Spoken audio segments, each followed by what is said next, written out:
Fill your thirst beside the river. Wash the journey from your hands. Feel the comfort flow inside you. Come this far, you understand. Hi, welcome to Healing Outside the Box. I'm Rosemary Lachance, and I'm an energy healer and a spiritual teacher. Hi, and I'm Dina Scungio, and I'm a student and teacher of spirituality.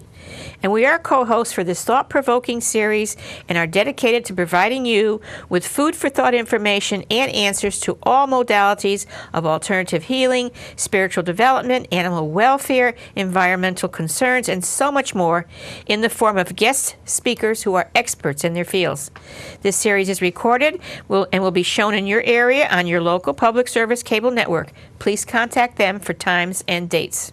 Also, if you have a group you think would be interested in what we have to offer, we are available to come to your group and teach. We will also give you our contact information at the end of the show. Please visit Rosemary's website and click on My TV Show, where you'll find a wealth of information. That's rosemarylachance.com. Our shows are available for you to watch free on YouTube now. Just go to YouTube and type in Healing Outside the Box to make your choices. We are constantly adding new shows, so keep checking back. We are also on Facebook under Healing Outside the Box. Please go to our page and like it, and you'll find all the latest information about the show. And we hope you enjoy the show. Okay, tonight is show number 179. Whew, is right. going on 9 years. We're in our 9th year now. The Philosophy of Healing is the title. And our guest is a very distinguished and very loved Dr. James Sensenig, naturopath. Welcome, Doctor. So good to have you here. Welcome Thank back, you. Sensenig. Nice to be here. Okay, I'm going to give you a little bit of information about the doctor. Dr. Sensenig has been practicing naturopathic medicine for nearly 30 years and is well known for helping thousands of people regain their health. Dr. Sensenig sees patients with complaints of all kinds and is particularly interested in the treatment of digestive diseases, headaches and migraine, joint and muscle complaints, and chronic fatigue. He also sees children with health problems ranging from asthma and eczema to developmental delays and autism. Dr. Sensenig graduated from the National College of Naturopathic Medicine in Portland, Oregon, where he later served as Dean of Education. He was the founding president of the American Association of Naturopathic Physicians, the chairman of its Government Affairs Committee for a decade, and the founding dean of the College of Naturopathic Medicine at the University of Bridgeport, Connecticut. Dr. Sensenig has consulted for a number of government agencies, insurance companies, colleges, and natural product companies. He is on the faculty of the Southwest College of Naturopathic Medicine in Tempe, Arizona, and the University of Bridgeport College of Naturopathic Medicine. Now, I would like to read something to you from Dr. Sensenig's webpage that explains so much, and I'm reading it as if he is speaking to you. The naturopathic physicians at Natural Health Associates are doctors who specialize in natural family medicine. They are licensed by the state of Connecticut to diagnose and treat all medical conditions. Naturopathic physicians are the only physicians level specialties in naturopathic medicine. They are trained to identify and we are trained to identify and remove causes of a disease and treat patients using natural, non-toxic therapies. Our primary goal as your natural medicine expert is to not only treat your condition, but also maximize your health. Okay, so we're going to start out. The first question we're going to ask you tonight is, why do people believe what they believe about health issues? Well, where to start? Well, the question might be, why do people believe what they believe about anything? I mean, we can talk about politics or religion or. And the reason we believe certain things is we're told certain things. And we respect or want to believe the people who are telling us about that. But, or maybe I should say, and, those beliefs are based in a certain framework or a certain container. And I noticed that the title of the talk or the show tonight is The Philosophy of Medicine. So think of one's philosophy as the container. We each have a container, we each have a box, healing outside the box. Right. We each have some way of making sense of the world, and that's through a philosophy. So for example, in medicine, or politics for that matter, or religion or anything else, the facts are facts, facts. But the facts are never self-interpreting. Facts don't mean anything unless they're in some context. Right. And that's the context in which we find those things. And so there's different philosophies at work in understanding, in this case, medicine and healing. The dominant one in our culture, the conventional medicine, which is accepted as the medicine, as if it was always the medicine, is one way. It's one way of looking at things. It's the dominant one in this culture. It has essentially squeezed out all other forms of medicine and all other containers or all other ways of understanding things. And so we've come to accept it as normal. Yes. And one of the things I think that brought this up in our discussion was I had somebody in my office not long ago who was a student who was observing for a day or a week, I don't remember which, probably a week. And at the end of the week, she told me she went home and her family asked her, did you see anything interesting or exciting or different than what you would see in conventional medicine? And she discussed a situation that she had seen. And she said her family, her son and her father, and I think her husband, and I believe she said her father-in-law universally reacted with, I don't believe in that. Really? What they were not believing in is she was relating a case where somebody had a skin disease who was seeing improvement by taking supplements, including essential fatty acids and zinc. Now, both of those are crucial for the skin to heal itself. So here's the the thumbnail sketch on the belief. The person says, I don't believe in that. And it's like beyond my comprehension for someone to say, I don't believe in giving the body the nutrients it needs to heal the skin, even though we're watching that happen before us. Even though we're watching it happen, right? I'd rather believe in poisoning the skin with some drug in order to stop the symptom. Because they want fast healing. They want symptom. Well, it's just they want things to go away in a day, and that's well, these philosophical containers or these boxes are very, very, very different. It's like the philosophy of the earth. You know, there's a time when we were told that everybody thought the earth was flat. Okay? And, you know, for all intents and purposes, that was the case. When you're living in a world where, you know, you define your distances by how far you can walk in a day or how far you can ride a horse or something like that, for all intents and purposes, it's flat. I mean, the fact that the earth is larger than that and it's curved is of no practical value or consequence whatsoever. However, people begin to learn that they begin to witness or experience phenomenon which make them question whether that's true or not. And, you know, you start having people reporting that, well, maybe the earth is curved because if we get up high enough, we can see curvature in the horizon. Or we're noticing that the heavenly bodies go round and round and round and round, and so on and so forth. I don't know what all plays into that, but there are persons who start saying, well, maybe the earth's not flat, maybe it's round. Or at least if we imagined that scenario where the earth was round, it would explain what we're beginning to learn. Now, sooner or later, everybody begins to understand that that's the case. We decide, we teach, we now know that we have a round earth, by which we mean spherical, of course. But we also know that for some purposes, the earth is still flat, like if you're building a house. Right? Yeah, I see what you're saying, yeah. So the people on the round earth are aware that you can also talk about a flat earth. But the people on the flat earth cannot talk about a round earth. Because if they could understand that the earth was round, they wouldn't believe the earth was flat. So this is what's known as a paradigm shift. You're into a different, completely different world. And there's a completely different world here in medicine where when you see, one of the things about changing your box or changing your paradigm is that in the new paradigm, there are things that are possible that are not possible in the old paradigm. For example, in the flat earth example, once you decide that the earth is round, you can do things you couldn't do before. You can sail all the way to the east to get to the west, right? Or all the way to the west to get to the east, whichever way you're going to go. Either way you want to go, yeah. Right?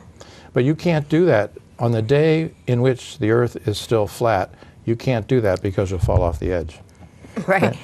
Now, whether that's a real edge or an imagined edge, it's still an edge. You can't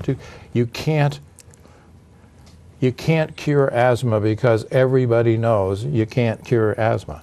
It's the same thing as saying you can't sail all the way to the east to get to the west because everybody knows the earth is flat. Right. You know? So That's a good analogy. Yeah. So it represents a completely different way of thinking about things. A good naturopathic doctor is not interested in using natural stuff to substitute for drugs. He or she is interested in a different paradigm, which is using the interventions to correct the problem. Right. And then you don't have a problem. Exactly. And people are listening right now who are saying, well, if that were true, why isn't it being done all the time? Well, that's the subject of what we're going to talk about, because it is true and it's not being done all the time. But to do that, you have to be in the other box. You can't do it. If you live on a flat earth, you can't speak to the folks who believe in a round earth. It's true. So they believe, why do they believe what they do about medicine? Well, because that's what they're taught. You know, we have a situation in this country where, see, I think it goes like this.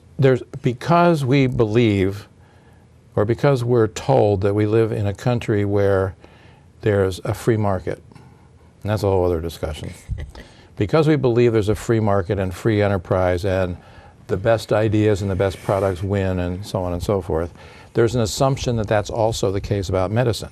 In other words, that the dominant school of medicine provides a good service at a good price which outperforms anything else, and therefore that's the kind of medicine we have, because everything else in that model, everything else is weird and quackery and doesn't have a place at all in scientific medicine. Yeah, that's what they do call Okay? it, yeah.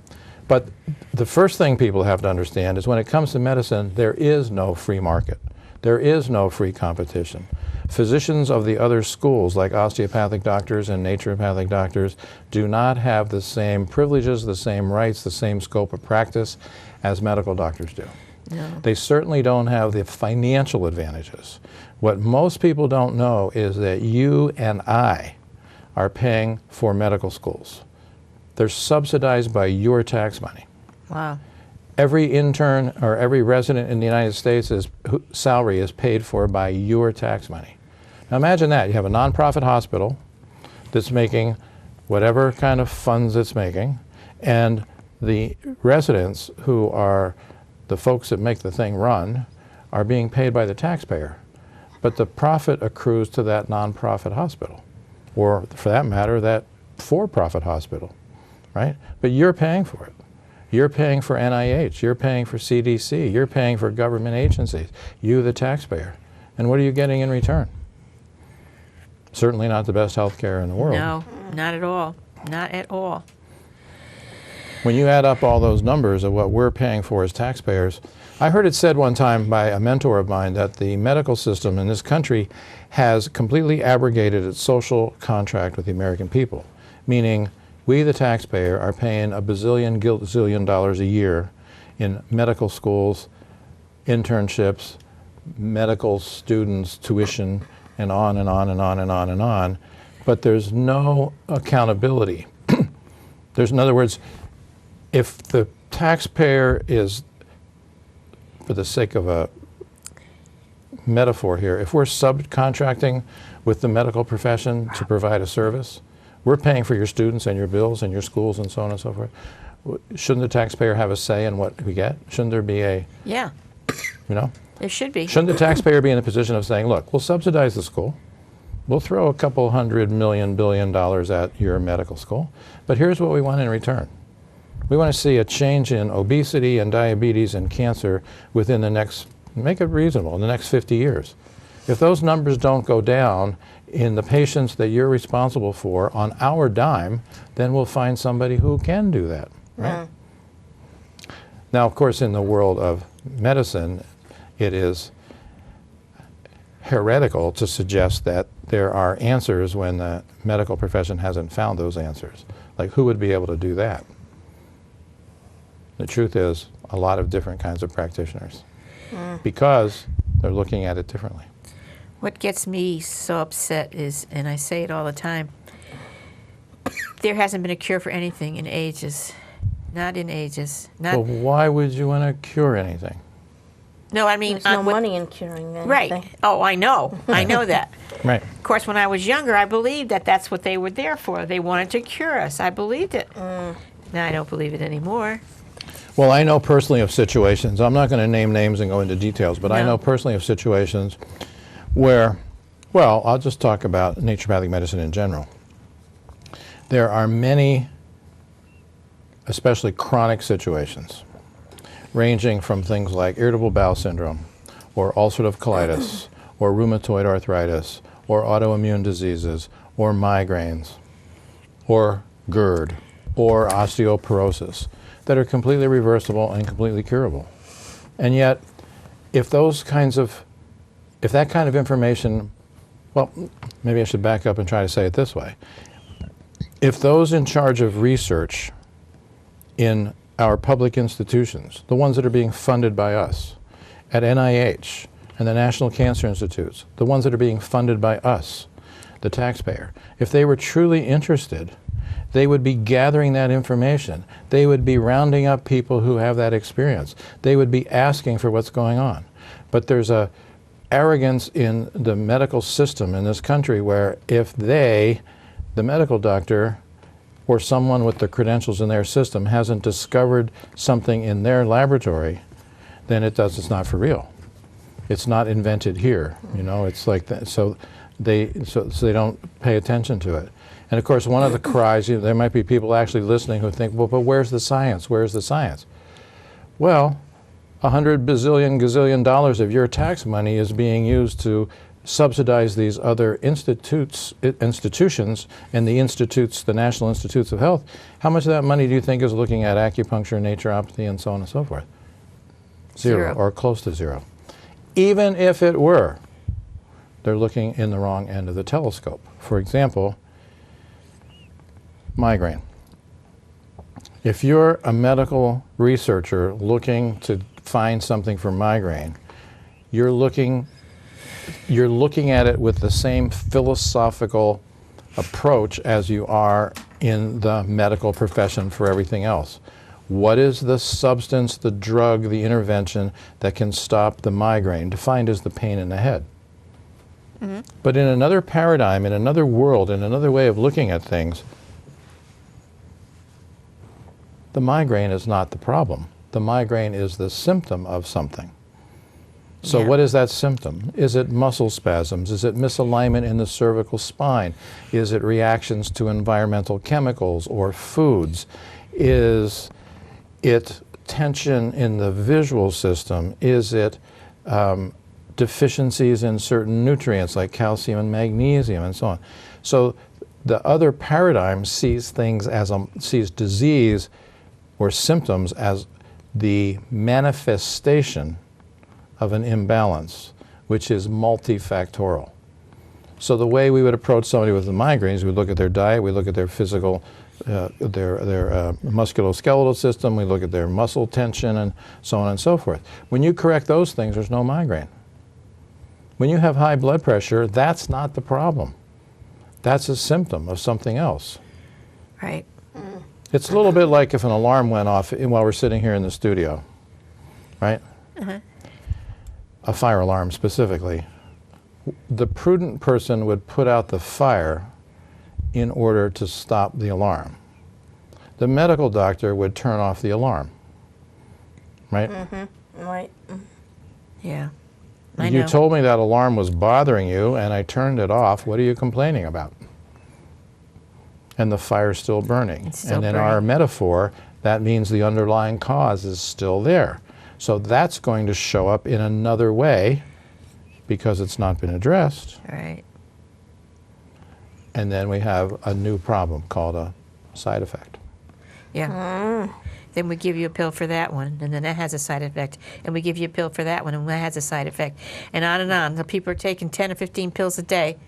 Well, exactly. Now you come back. People think philosophy is this, esoteric subject, but what you're talking about here is the philosophical way or the model of looking at things. We have a model for everything. We have a philosophy about life and death. We have philosophies about capital punishment, about abortion, about politics. Every decision we make is based on the way we understand the world to work. Not that one is right and one is wrong, but the truth is they're different. And if you're in the world of science, if your philosophical construct is not producing the results that you're looking for, you have two choices. You keep on beating your head against the wall, or you change your construct. Right. And what you're describing is a phenomenon in vitalist medicine or naturopathic medicine that's referred to as suppression. You treat the symptom, suppressing the illness. Now the underlying problem remains. Now you need to treat that. It's a little like that whack-a-mole thing at the fair. You knock down one mole and another one pops up. So you knock down the skin, the eczema mole, and then you get sore throat mole, and then you just keep playing games with these. Right. I had a patient in my office today. It was a mother of a, I believe, 12-year-old girl. I don't know the girl. I haven't seen her as a patient. But in working with mom, she mentioned to me that her 12-year-old is on 6 medications for various things at this point. Oh my God, at 12 and you think, years now, old? why would a 12-year-old be on 6 different medications? God. Oh my God. And when you think about it, pull it back a little bit philosophically. If it wasn't criminal, it would be funny, right? We'll take this. Now that made you worse. Now take this. Now that made you worse. Now take this. Now take this. Now let's try this. Yeah, like a comedy show. It's Yeah, stupid. it would be a great, total stupidity. Yeah. Total stupidity. I don't think there's enough media on natural health care, and I think that's why most people don't teach their children about it. They don't know about it themselves, and all they do is watch media, read the newspaper. They don't delve into what is actually going on with the body that can be treated without all this synthetic medication that's out there. Well, because we're taught in this country, and sad to say, more and more aggressively in other countries where this is not the case, we're taught to believe that these chemical interventions are the solution to everything, right?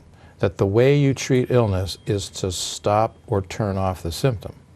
In this other paradigm called naturopathic medicine, the way you treat the symptom is to understand that the symptom is an expression or a manifestation of an imbalance, so you treat the imbalance. Are you with me? Yeah. Yes, exactly. So, which you do every. I had an interesting story brought to my attention just recently, and it's kind of apropos our discussion here. I'm talking to somebody whose brother has graduated from medical school, but has been unable to pass his boards. So he's studying for his second or third go-round of his medical boards.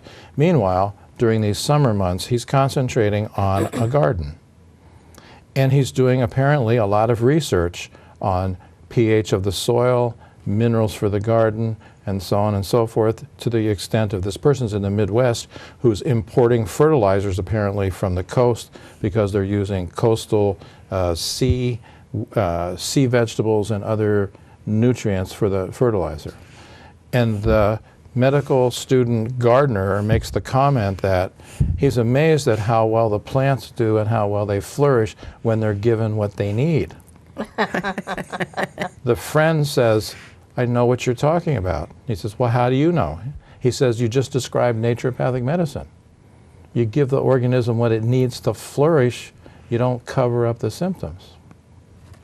That answers that question about whether or not doctors treat symptoms. Well, you know, I'll tell you what. It's my really strong belief that they're not trying to cure people. They're just trying to make lots of money and sell lots of pills. Well, they in general, but there are some doctors out there that are interested in helping. I mean, I don't think all doctors are like that. I wouldn't label that. No. But also, I mean, when you're talking about medications, when you're thinking about things like pneumonia and needing antibiotics and things like that, how is that treatable without having to take that stuff? Well, you just raised a whole bunch of questions. I want to address 2 or 3 of them first before I answer that question. Okay. We're not talking about individuals. We're talking about a system. Right. Okay? That's what I meant, a system. Right. Yeah, not doctors themselves. Right. However, there is a criticism to be made here about that because the medical doctor can treat something, whatever that something is, only in a limited number of ways because they only have a limited number of tools, and those are drugs and surgery. And when drugs and surgery are not the appropriate treatment, now in their world, they've convinced themselves that those always are the appropriate treatment because when the only tool you have is a hammer, everything looks like a nail, right? So if that's all you've got, then of course that's all there is, and then they do all these studies to back it up. However, if it were truly scientific, why are we in such a mess in terms of the quality of our health care? In one of my textbooks written 100 years ago and another textbook written 50 years ago, the authors are very careful to say we are not criticizing people, we're criticizing methods. Right, exactly. Right? So these methods, or this paradigm again, requires you or allows you or forces you or teaches you, whatever the word is, to think of things in a certain way. And then you can't think of it in another way because that's not part of your world. So for example, pneumonia. Now you get into a whole other discussion. You assume that pneumonia has to be treated with antibiotics because pneumonia is caused by a microorganism.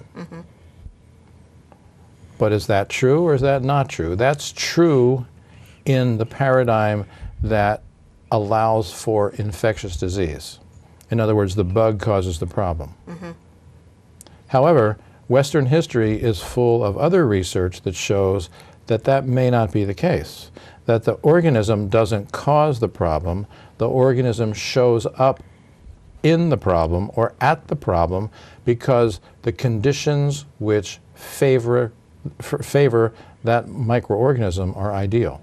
Right. I mean, if you want to grow, when we're talking about this in school, in class, any student who has sat in a microbiology class and had the lab, the lab exercise, which is often done, we want you to raise penicillin or Serratia marcescens or E. coli or whatever. That's your job, is to plate that out in a petri dish. Well, part of the challenge that the student faces is researching what are the conditions under which you grow those bugs, right? Because if I'm going to grow Serratia marcescens, I need to know what has to be in that petri dish because the penicillin's not going to grow in that, and so on and so forth. In other words, it takes different conditions to grow different microorganisms. Right. Well, if that's true in a petri dish, isn't that true in you? Yeah, right. Right? So different bacteria, E. coli will grow in your urinary tract under certain conditions. Streptococcus, which is in your body all the time. If we did strep cultures on both of you, one of you probably have strep right now. It's a normal bacteria. So when it proliferates, why do we say you have a strep throat? Isn't it likely that the sore throat created the funky conditions that allowed the bacteria to grow in the first place, right?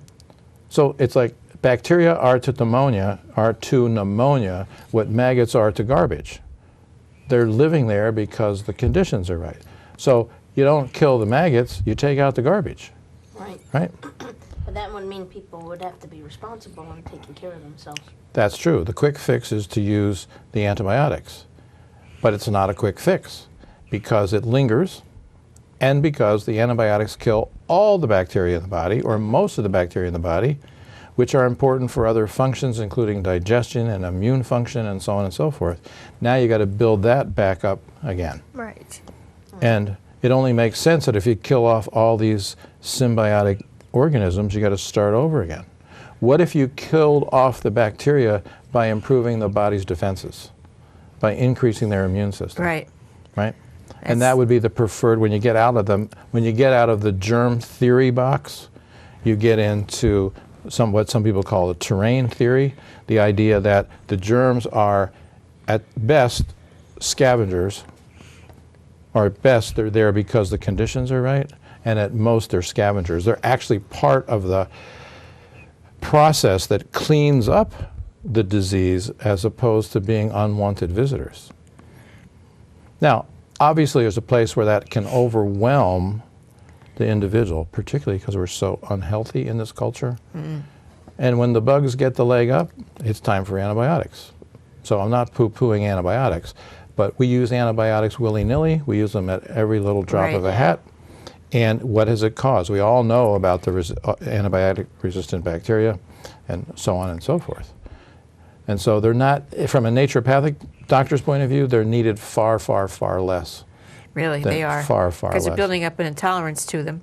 And plus they give it to the animals, so when people eat animals, it's in there. And again, it's like taking it, so your body's filled with it, so they have to get stronger and stronger. There are thousands of species of bacteria in our bodies. I mean, how could it be otherwise? You're living in this ocean of bacteria. These invisible little critters who are everywhere. They're on everything you eat, touch, breathe, and so on. But I don't think of bacteria, when you see that other viewpoint, you don't think of bacteria as these, what shall we say, these organisms that are out there to get you. No. Where you have to defend yourself with antibiotic soaps and antibiotic this and so on. They're part of the milieu in which we live. Like we're can I use the word swimming maybe, in an ocean of microorganisms. Right. And if we are healthy, the internal milieu, the physiological parameters will support and encourage the growth of the good bacteria and will minimize or discourage the growth of the bad bacteria. That's how mammals, I mean, the rest of the mammals on the planet aren't running around taking antibiotics, right? No. And they're eating out of the neighbor's garbage, and they're eating dead animals on the savannah, and they don't get strep throat. And remember, in War of the Worlds, our lives were saved because we had all this bacteria, and those people from the other planets, they couldn't handle it, and they died. So, okay, what about epidemics? What about epidemics?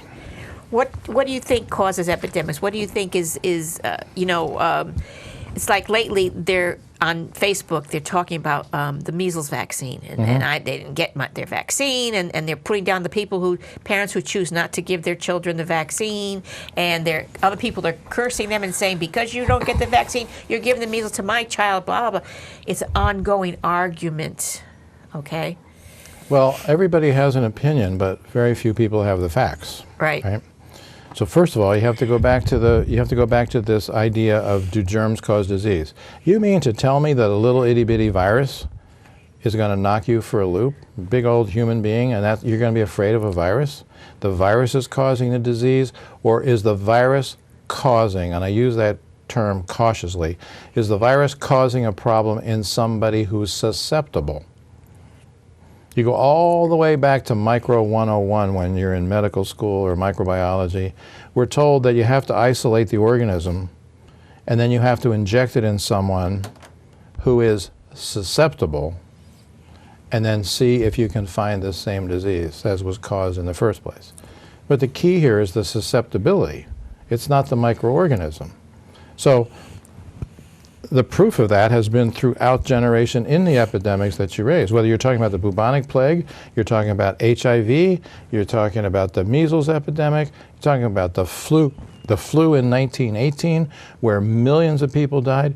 Millions of people died, but millions of people survived. Yeah. In fact, more millions of people, almost 3/4 more, survived. So if it's the bug that's killing people, why aren't we all dead? That's right. They don't talk about that when they talk about the history. There's something different about those who succumb to the bubonic plague and those who don't. When I'm teaching this in naturopathic school, I actually show the couple of seconds from the Monty Python and the Holy Grail in the scene where bring out your dead, bring out your dead. And then we turn that off, and I say, this is at a time where people did not know about sanitation, right? This is when people were living in muck and mire. They were living in their own feces and urine that was being tossed out the door, right? They had no antibiotic soap and toothpaste and all this kind of stuff, and people were dying left and right. And yet there were still others who were nursing them, caring for them, and then, sadly, transporting, that is to say, carrying their bodies, right? So they're in close, intimate contact with the people who are infected, and yet they're not infected. Yeah. What's Isn't the that difference? Something? Right. So it's obviously, I mean, to any critical thinker, it's obviously not the bug. Right. So what's the difference? Well, it's sort of a circular argument, but the person who is not getting infected is immune to the infection because he or she is healthier than the other person. So in this other box, in this other paradigm, in this so-called vitalist model, the emphasis is not on killing the bug, it's on improving one's immune system. So a healthy person, by definition, was not going to be susceptible to the viral infection or the bacterial infection or whatever. Now, maybe we're not all healthy, particularly at this time in history, but efforts directed to making someone healthy make them less susceptible to the virus. Now they can. And Right. one other aspect of your question here is, I face this personally, and I see this with patients all the time. The argument is, if this group of children is not vaccinated, they're going to bring this disease into the school. And, shame on you for having your kid bring this into the school. Right. Well, if your child's vaccinated, what are you afraid of? Right. Right? What we're afraid of is the vaccines don't always work. Right? That's right. And yet, I'm supposed to take the risk with my child in order to protect your child? Because there are risks. Yeah. And one of the things, this would be a whole show by itself, and we have had some discussions about this, about specific vaccines. But one thing that it says right on the package insert for most immunizations is that the person who's been immunized is a carrier of the disease and should not be around other children or pregnant women for a certain amount of time. Right. When think about it. I'm going to inject you with this virus. With the virus, yeah. And you're not going to spread it? In whose world does that make any sense, right? And there's ample evidence that suggests in these several last outbreaks in the United States that the source of the problem, the source of the problem was those who were immunized. This is especially true. There's been 5 or 6 major outbreaks in the southern United States in elementary schools with the whooping cough, right? Yes. But the outbreak is coming, the source of the outbreak is the children who've been immunized for whooping cough. But see, you don't hear that on the news. No, you don't. Because it's not dramatic enough and it's not scary enough. And that brings up another thing. So what's the solution when children with whooping cough immunizations are the source of whooping cough? What's the solution?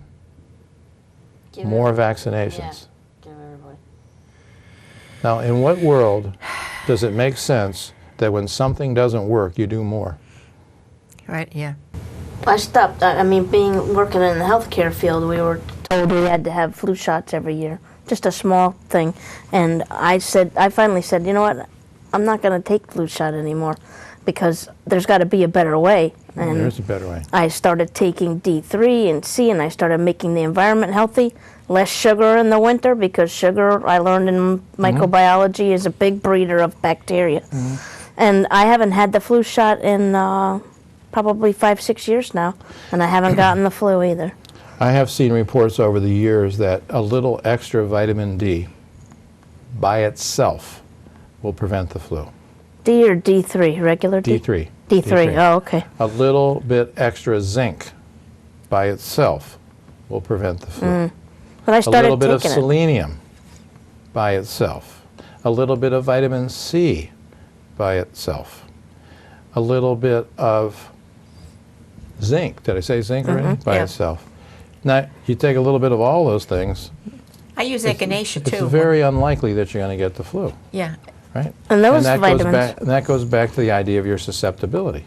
those vitamins are a whole lot cheaper than taking these massive amounts of medications to Well, they're cheaper for Combat. you, but the healthcare system doesn't make any money on them. right, and that's why they try to tell you in the news and the media. One day you'll hear, D3 is bad for you. You shouldn't take it. It's no good for you. And then a year later, they'll tell you, oh, we just figured out it's okay. You can take it. D3 is good for you. It's Right. constantly. If people write down what they hear every single time they hear it, I keep track of what they say. I have seen so much of them going back on, oh, coffee's bad for you. Oh, we just found out Yeah. coffee's not so bad for you. Yeah. Oh, pasta's bad for you. Oh, the study just came out the other day. Oh, pasta's not so bad for you. It's how much you eat. I That's bad for you. I think it's a cartoon from a famous paper, which I won't name because I'm not sure I have it right, but it has a man and a woman looking at the TV news, and the anchor is saying, the newscaster is saying, we have breaking news. Everything that the AMA says is bad for you is now good for you, and everything they said was good for you is now bad for you. And early writers in naturopathic medicine and vitalist medicine would say, that's because if there's no philosophical basis to what they're doing, there's no underlying model or concept of how health and disease works, then you're always trying on, you're getting empirical. Does this work? Does that work? Does this work? Does that work? But if you understand things, you know what works, and you know what's not going to work. For example, mammograms. You know that mammograms are not going to work because radiation causes cancer. So if I start irradiating the breasts of every woman in the United States every 2 or 3 years, guess what's going to happen? It doesn't take a rocket scientist to figure it out. Yeah. And then in that sense, the public, in this particular sense, America's women, but in that sense, then the public gets to be the guinea pigs for the medical profession that has no underlying philosophical principles on which to base its decisions. Now they're coming out with, well, we shouldn't have it so often.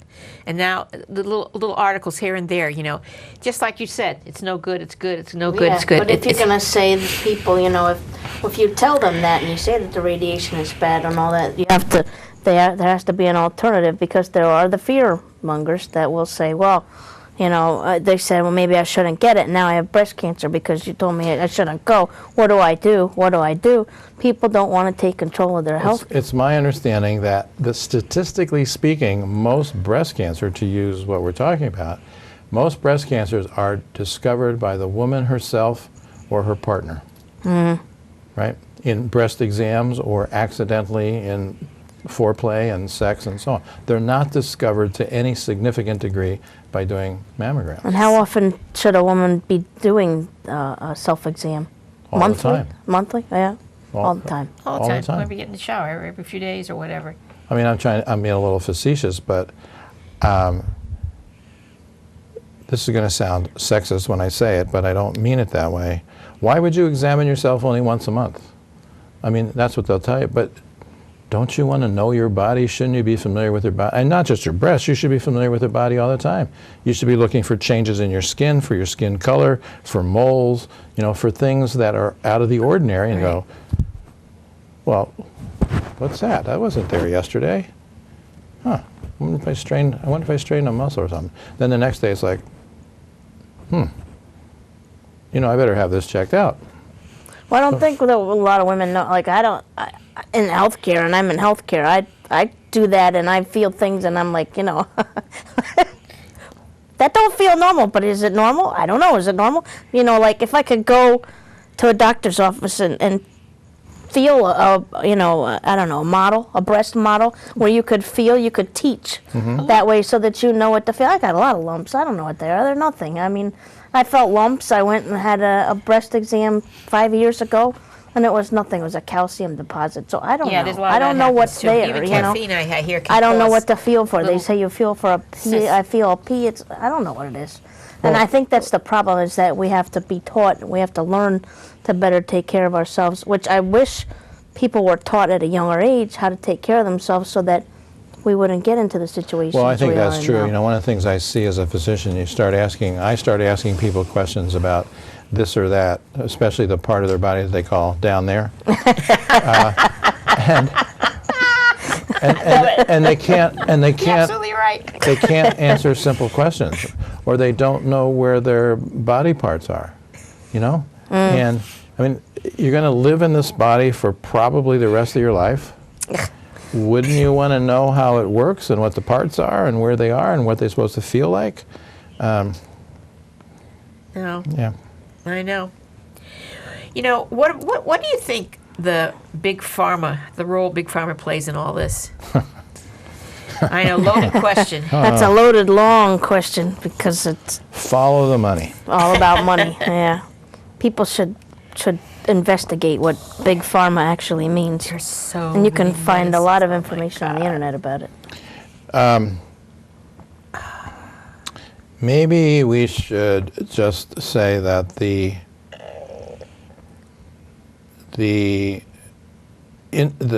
number one profit-making industry on the planet is pharmaceutical companies. Yes. Definitely. Ahead of number two, which is actually alcohol. Really? Alcohol. Alcohol, what?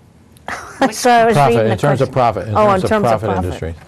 I Yeah. lost you. I was thinking that with all the things that people can come and see you for, instead of talking, we could talk for 10 hours about big pharma. Yes, we could. I would love to talk about some of the issues that you treat so that people get an idea of, hey, I think I should go see doctor. Let's do that. But let me throw out a couple of statistics. You were talking about what people believe. Yeah. Most people believe we have the best healthcare system in the world. Why? That's a belief, because that's what they're told. Anybody can check out these statistics. Today with Google, just go look at this. U.S. rankings in healthcare, U.S. rankings in expenditure, U.S. rankings in this. In fact, there's a website called Ranking America by the World Press. So it's Ranking America, I think it's rankingamerica.worldpress.com. rankingamerica.worldpress.com. You can rank for anything. You can look for, where does the United States rank in exports of rubber bands? Where do we rank in the import of rat poison? I mean, it's got everything you can think of. So you can ask those questions. Where does America rate in healthcare expenditure? Number one. Double number two. Twice as much as the number two country. We spend more money in healthcare. We're also number one, I found on that website, in mood disorders. We're also number one in cocaine use. We're also number one in obesity. We're also the 91 out of 191 nations. We're 91 out of 191 nations in overall healthfulness. And this is an index that's made up of the three acknowledged indicators of healthcare or the quality of life.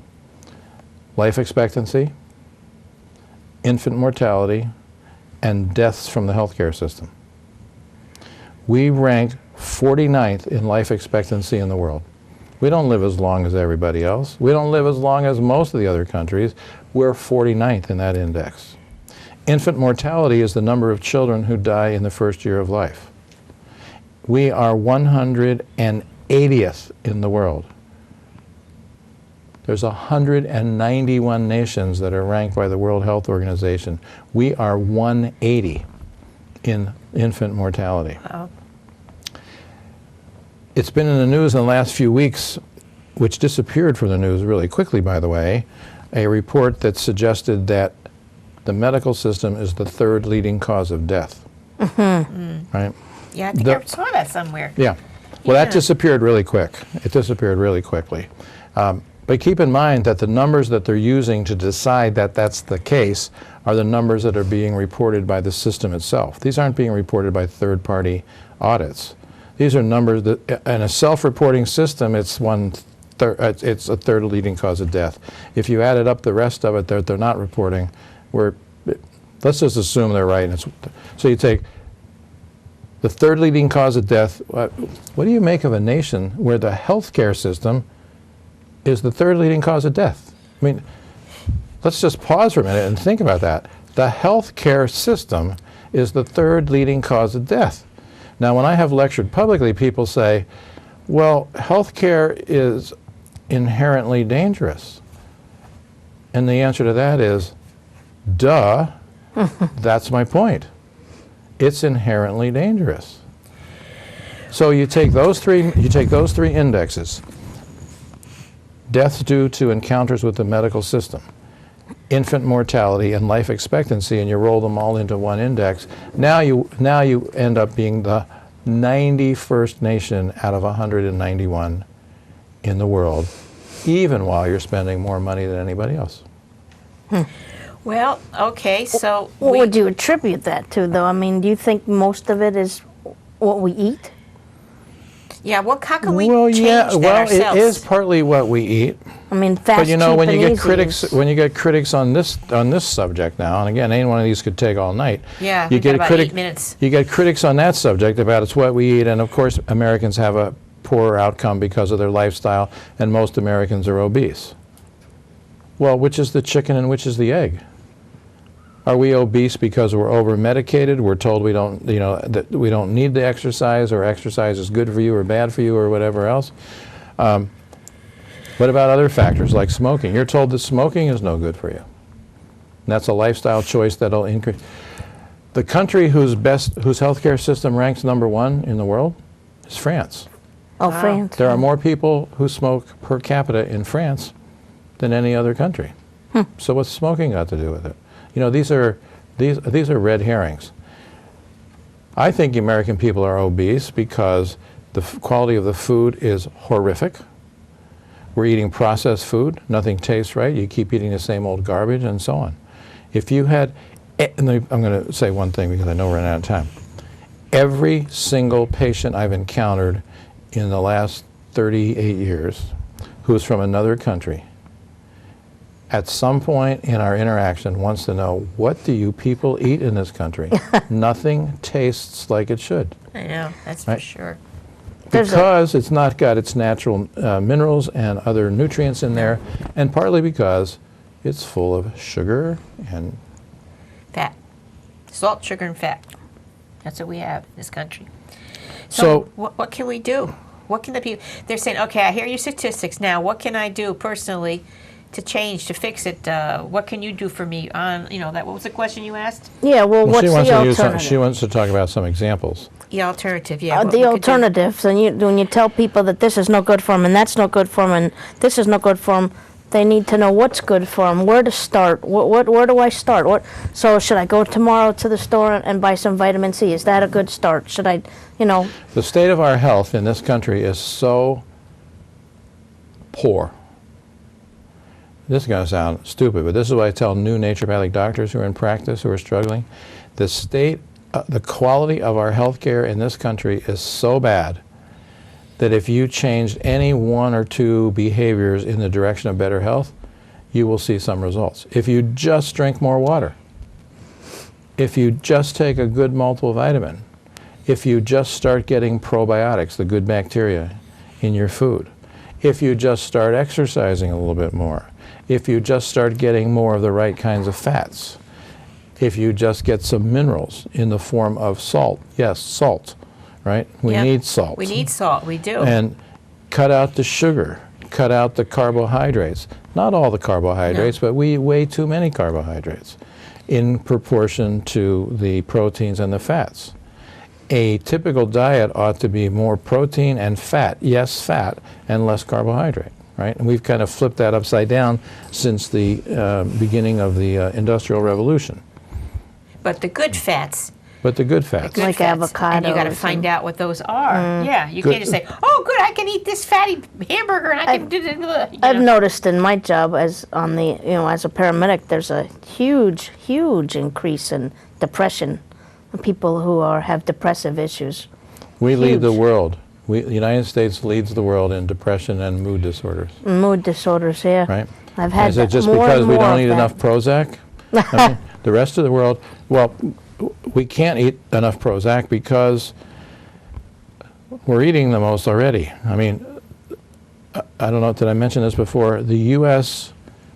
consumes 50% of all drugs that are manufactured Wow. worldwide. So in other words, you have this idea that they're the drugs that are made for all the people in the world and they're distributed, and what we take for granted here is what's happening everywhere else. No.